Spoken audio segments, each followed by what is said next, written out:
முதல் வணக்கம் நேயர்களுக்கு முத்தான காலை வணக்கம். ஒரு கதை சொல்லும்போது அந்த கதையில் ஒரு மகிழ்ச்சி இருக்கணும், இல்லை ஒரு நெகிழ்ச்சி இருக்கணும், ஒரு பாடம் இருக்கணும், ஏதாவது ஒரு சம்பவம் இருக்கணும். ஆனால் உண்மை கதையில் ரொம்ப உயிர்ப்பு இருக்கும். அப்படியா மனுஷியாக இருந்து ஒரு பெண்ணாக இருந்து சாமியான விஷயம்லாம் கேள்விப்பட்டீங்களா? கடவுளான விஷயம் அதெல்லாம் நடந்திருக்கு. எங்கன்னா எல்லாருக்கும் பிடிச்ச, இன்னமும் போய் ரொம்ப உக்கிரமாக ரொம்ப விரும்பி பெண்கள்லாம் பயபக்தியோடு கும்பிட்ற ஒரு சாமி, அதனுடைய வரலாறு தான் சொல்ல போகிறோம். சிவகங்கை அதை ஆட்சி புரிஞ்சு ஆண்டு கொண்டிருக்க ஒரு முத்து வடுகநாதர். அந்த முத்து வடுகநாதர் நல்ல அழகான சிறப்பான ஆட்சி செய்யும்போது வேலுநாச்சியார் உங்களுக்கெல்லாம் தெரியும், அவருடைய துணைவியார் தான் வேலுநாச்சியார்.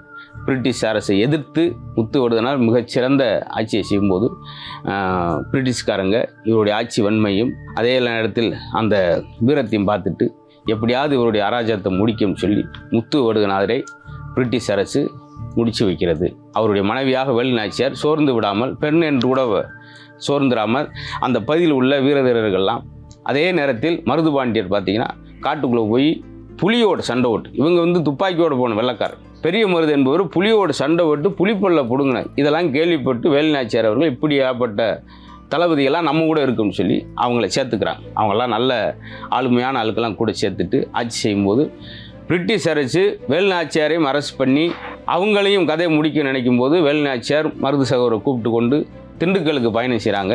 இங்கே தான் முக்கியமான விஷயம். பிரிட்டிஷ் அரசு விரட்டி வருகிறது வேலுநாச்சியாரை. அப்போ கடந்து போகும்போது ஒரு 12 வயது இளம் பெண் ஆடு மேய்ச்சிக்கிட்டு இருக்கா. அப்போ கும்பிட்றா, பார்த்துட்டு வேலுநாச்சியாரை பார்த்து கும்பிட்றா. இவங்க தாண்டி போயிடுறாங்க. பின்னாடியே வந்த பிரிட்டிஷ் அரசு இங்கிட்டு ஒரு பெண் போனாளா அப்படின்னு கேட்ட உடனே சிலர் பயத்தில் என்ன செய்வாங்க, துப்பாக்கி இதெல்லாம் பார்த்துட்டு ஆமாங்கன்னு சொல்லிடுவாங்க, தான் உயிரை காப்பாற்ற. ஆனால் அந்த பெண் ரொம்ப வித்தியாசமாக, அது அந்த காலகட்டத்தில் நான் சொல்கிற கதைகள் எத்தனையோ 400 வருஷங்களை தாண்டிய கதை. என்ன சொன்னா தெரியுமா? தெரியும் இல்லை தெரியலன்னு சொல்லியிருந்தா வேலை முடிஞ்சிருக்கும். போனது தெரியும், எங்கள் அம்மா போனது, எங்கள் அரசி போனது தெரியும், ஆனால் எந்த பக்கம் என்று சொல்ல மாட்டேன்.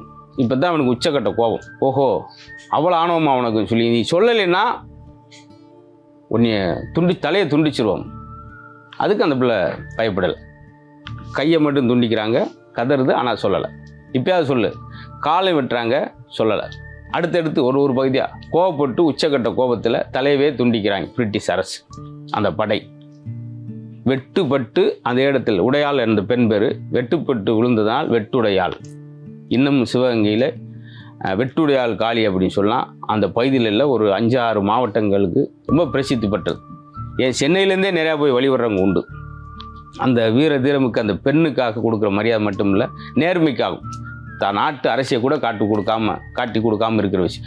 திண்டுக்கல் போயிட்டு 8 ஆண்டுகள் கழித்து பெரிய ஒரு ஹைதர் அலி போன்ற பெரிய ஜாம்பான்கள், திப்பு சுல்தான் இவருடைய ஆதரவை பெற்று அந்த அம்மா மீண்டும் சிவகங்கை அரசியாக மாறி அரியணை ஏறதுக்கு முன்னாடி தன்னை காட்டி கொடுக்காமல் இருந்த அந்த பெண்ணுக்கு நன்றி செலுத்துகிற விதமாக வேலுநாச்சியார் அவர்கள் முதலில் அந்த வெட்டுப்பட்டு இடந்த அந்த வெட்டுடையாள் அந்த இடத்தை தொட்டு கும்பிட்டுட்டு அஞ்சலி செலுத்திட்டு அரியணை ஏறி முடித்த உடனே மருதுபாண்டிய ஹைதர் அலியோடு சேர்ந்து வேலுநாச்சியார் அவர்கள் அந்த இடத்துல தன்னுடைய வைர செயினை கழட்டி வச்சு, வைர தாலியை இங்கே கழட்டி வச்சு இந்த இடத்துல ஒரு பெரிய கோயில் எழுப்பி வழிபடுங்கள், இவ்வளோ ஒரு தைரியமான பெண் எல்லாருக்கும் முன்னுதாரணம் இருக்கட்டும் என்பதால் வெட்டுப்பட்டு விழுந்த அந்த உடையாள் என்கிற பெண்ணை குறிக்கும் விதமாக வெட்டுடையாள் காளி அப்படின்னு சொல்லி அழகாக கும்பிட்டுக்கிட்டு இருக்காங்க. இன்னமும் போய் பார்த்தீங்கன்னா அந்த வரலாறில் தனக்கு வேண்டிட்டு கொடுக்காத கடனை ஒருத்தன் கொடுக்கலைன்னா அங்கே துட்டு வெட்டி போடுறன்ற ஒரு வித்தியாசமான வழிபாடு முறை அங்கே உண்டு.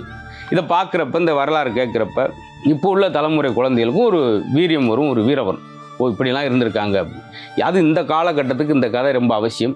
இந்த நேரத்தில் பெண் குழந்தைகளுக்கு பெண் தைரியத்தை ஊட்டுவதற்காக இந்த வெட்டுடையார் காளி சாதாரண மனுஷியும் தன் செயலால் தெய்வமாக முடியும். பெண் வணங்கினால் தெய்வமாவாள், கும்பிட்டால் தெய்வமாவாள், துன்புறுத்தினால் பத்திரகாளியாக மாறுவாள். எல்லாத்துக்கும் அதான் பொறுப்பு, நம்ம நடந்துக்கிற பொறுத்து அப்படி என்பதுக்கு அடுத்த தலைமுறைக்கு ஒரு முன்மாதிரியான பெண்மணி, கடவுள். அதையும் தாண்டி வெட்டுடையாள் காளி. இன்னும் நிறையா நம்ம ஊர் பகுதியில் எல்லா ஊர்லேயும் ஒரு அழகான சம்பவம் உண்டு. அதனால் பெண் குழந்தை ஒரு கதையிலும் ஒரு பாடம் இருக்குன்றதுக்காக பெண் குழந்தைகளுக்கான தைரியத்தை சொல்வது இந்த கதை என்பதற்காக அதை சொன்னோம். ஆனால் இன்றைக்கெல்லாம் அப்படி கிடையாது.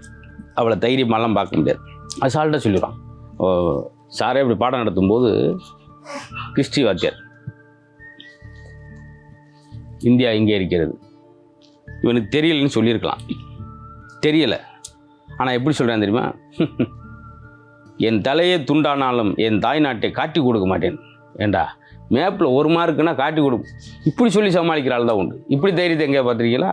அதே போல் இராணுவ தளவாடங்கள், நம்மளுடைய இந்திய இராணுவ தளவாடங்கள் எங்கே இருக்கிறது, எங்கே தயாரிக்கப்படுகிறது? சார், நம்ம இந்திய இராணுவத்தை யார்ட்டையும் சொல்லக்கூடாது சார். இல்லை வாத்தியார் ஏன்ட்ட சொல்கிறா, அப்புறம் மார்க் போடுவேன். அதெல்லாம் இராணுவ ரகசியத்தை போய் நீங்கள் கேட்குறீங்க. இப்படி சொல்லுவான். ஒருத்தலாம் சார்ட்டே வந்து சொல்லிட்டான், சார் அந்த படம் பார்த்தீங்களா? ஆமாம், அதில் நான் தீவிரவாதியாக நடிச்சிருக்கேன் சார். அப்படியா? இல்லை 4-5 தடவை பார்த்துருக்கடா, உன்னை நான் பார்க்கல. போங்க சார், தீவிரவாதி தலைமறைவாக தானே இருப்பேன், படத்தில் எப்படி வருவேன், நீங்கள் ஸ்க்ரீனுக்கு பின்னாடி போய் பார்க்கணும் அப்படின்ட்டு. இப்படி சொல்லி தான் தைரியத்தை ஏமாற்றிக்கிட்டு இருக்க முடியும். இந்த மாதிரி ஒரு பெண் உருவானதெல்லாம் ரொம்ப நிறைய இந்த தலைமுறைக்கு தெரியாது என்பதனால் இதை ஞாபகப்படுத்தினோம். இன்னும் நிறையா இதே மாதிரி நம்ம ஊர்களில் நம்ம பகுதியில் நடந்த மிக மிக அழகான சுவாரஸ்யமான விஷயங்கள்லாம் சொல்ல போகிறோம். கேளுங்கள். வணக்கம்.